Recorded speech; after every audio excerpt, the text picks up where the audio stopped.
I spent more money on sandpaper last year than I did on lumber for two of my projects combined. And I know I'm not the only one. You buy those variety packs, you burn through the coarse grits in a single session, and before you know it, you're back at the hardware store dropping another $15 or $20 on something you're literally designed to throw away. It drove me nuts for years. Then, about 4 years ago, I came across a Japanese furniture maker working on a cabinet door, and his surface looked like it had been polished with something from another planet. I asked him what grit he finished with. He looked at me like I'd asked a strange question and said he didn't use sandpaper at all. Not for roughing, not for finishing, not ever. That stopped me cold. Today I'm going to walk you through exactly what he and generations of Japanese craftsmen do instead, a burnishing and surface finishing approach that produces results sandpaper simply cannot match, and it costs almost nothing once you have the tools. Plus, stay until the end because I'll show you a trick for raising the grain that completely changed how I prep wood for any finish. Let's get into this. What we're really talking about today is the traditional Japanese approach to surface finishing, a system that was developed over centuries and that most Western woodworkers have never been exposed to.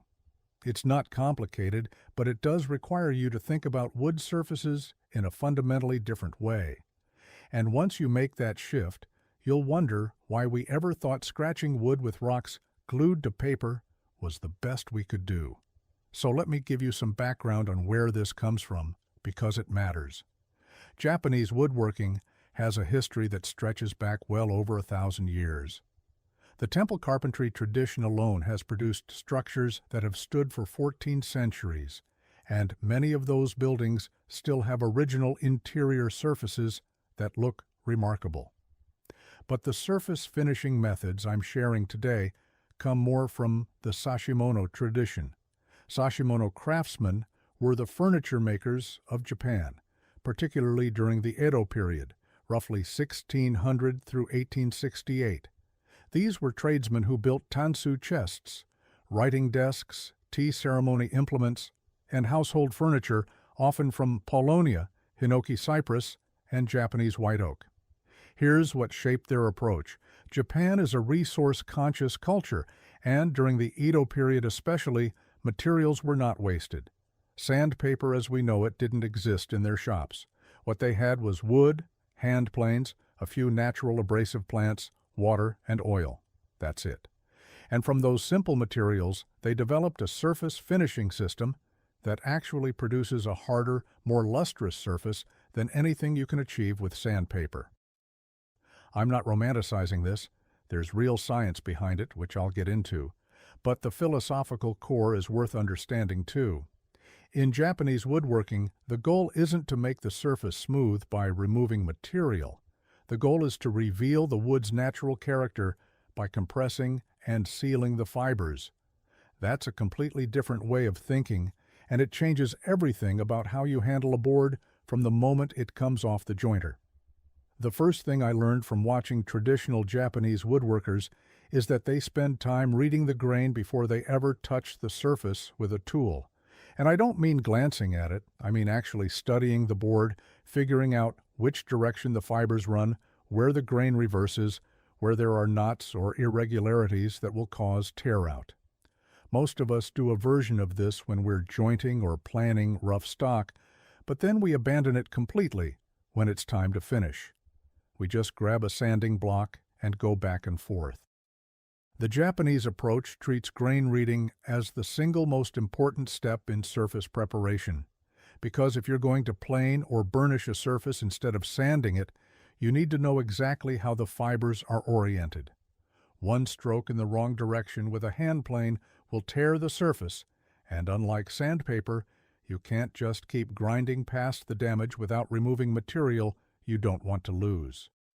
Here's what I do now. Before I touch any finishing tool, I take a pencil and lightly mark the grain direction on the face of every board. I look at the edge to see how the annual rings are oriented. I run my hand across the surface in both directions because you can actually feel.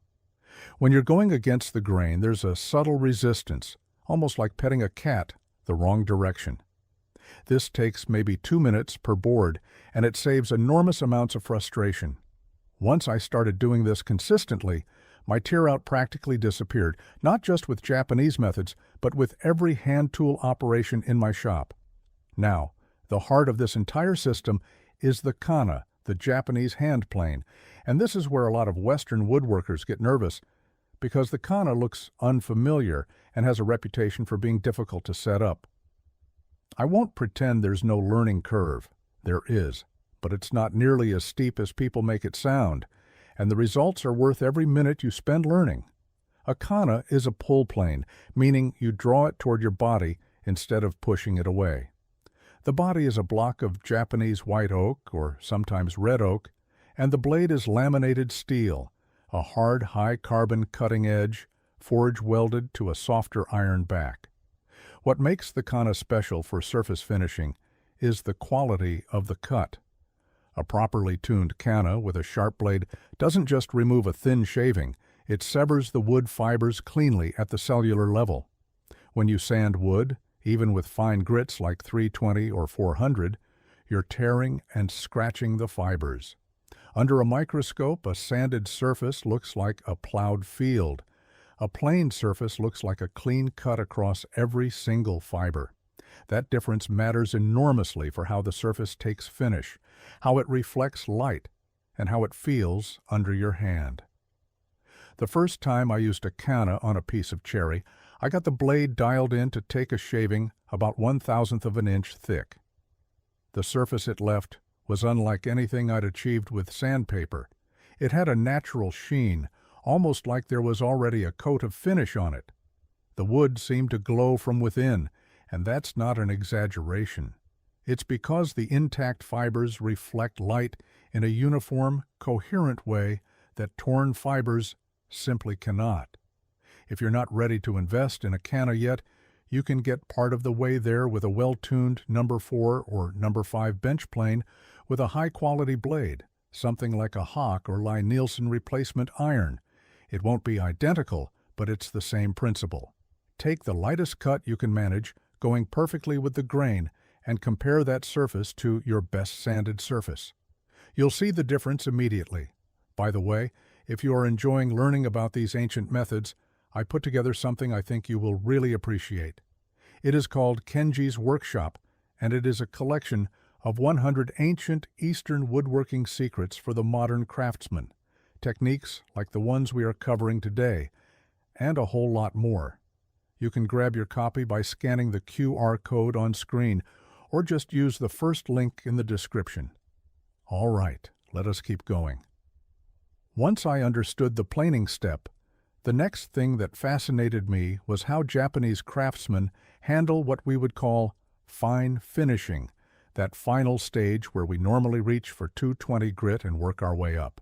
They don't sand, they burnish, and they do it with two things most of us have never considered, a plant called tokusa and simple wood-on-wood friction. Tokusa is horsetail rush, a plant that grows wild in Japan and actually grows in many parts of North America too. You might have seen it in your yard and never known what it was. It's that tall, segmented, reed-like plant that grows near water. Here's what makes it remarkable. The cell walls of tokusa contain a high concentration of silica, essentially natural glass. When you dry the stalks and use them to rub a wood surface, they act as an incredibly fine abrasive, finer than anything you can buy at a hardware store. We're talking about the equivalent of somewhere between 800 and 1200 grit, but with a completely different action than sandpaper. Instead of scratching and tearing, the silica in the tokusa polishes and compresses the surface fibers. You can buy dried tokusa online for a few dollars, and a bundle of it will last you months because it doesn't wear out the way sandpaper does. You just cut a stalk in half lengthwise, wrap it around a small cork block or fold it flat, and rub it along the grain with moderate pressure. The surface begins to take on a polish that you can feel immediately. The other burnishing method, and this one is free, is wood on wood. Japanese craftsmen often take a scrap of a very hard, tight-grained wood, something like Japanese boxwood or lignum vitae. Shape it into a smooth, rounded burnishing tool and rub it firmly across the finished surface with the grain. What this does is compress the top layer of fibers, pushing them flat and tight against each other. It's the same principle as burnishing leather. The compressed fibers become harder, denser, and more reflective. When I first tried this, I used a piece of hard maple shaped into a small paddle about 4 inches long. I worked it across a walnut panel that I'd already planned with the kana, and the surface transformed. It went from a clean, matte plain surface to something with genuine depth and warmth. I could see the chatoyance in the grain, that shifting three-dimensional quality that makes figured wood so beautiful. And I hadn't applied a single drop of finish. Now here's the method that really changed my routine, and it's the one I teased at the beginning. It's called water raising, or sometimes grain raising, and Japanese woodworkers use it as an essential intermediate step in their surface preparation. Here's the idea. After the initial planing and before the final burnishing, you take a clean cloth, dampen it with plain water, and wipe it evenly across the entire surface. Then you let it dry completely, which usually takes about 1 to 2 hours depending on your shop humidity and temperature. What happens is that any fibers that were slightly damaged or compressed during planing will absorb the water and swell back up, standing proud of the surface. These are the fibers that would have popped up later when you applied a water-based finish or when the piece was exposed to humidity. By raising them now, you can remove them with one final incredibly light pass of the plane or a gentle rub with takusa. Now here's the part nobody talks about. Japanese craftsmen often do this 3 times. They wet the surface, let it dry, and take a final light pass. Then they do it again. And sometimes a 3rd time. Each cycle raises fewer and fewer fibers until eventually, when you wet the surface, nothing stands up at all. At that point, you have a surface that is essentially immune to grain raising. When you apply your finish, whether it's oil, lacquer, or anything else, the surface stays perfectly smooth. I started doing this on every project about 3 years ago, and the quality of my finished surfaces improved more from this single technique than from any tool I've ever bought. The final step in the traditional Japanese burnishing system is the application of camellia oil, called tsubaki oil in Japanese. This is a light, clear, plant-based oil pressed from the seeds of the camellia flower. Japanese woodworkers use it for everything. They oil their tools with it, they condition their plain bodies with it, and they use it as a final surface treatment on furniture. What makes camellia oil different from something like tung oil or linseed oil is how light it is. It penetrates the surface without building up a film, and it doesn't yellow over time. On a properly burnished surface, a thin application of camellia oil brings out the grain in a way that's almost impossible to describe until you've seen it. The figure pops, the color deepens, and the surface feels like silk.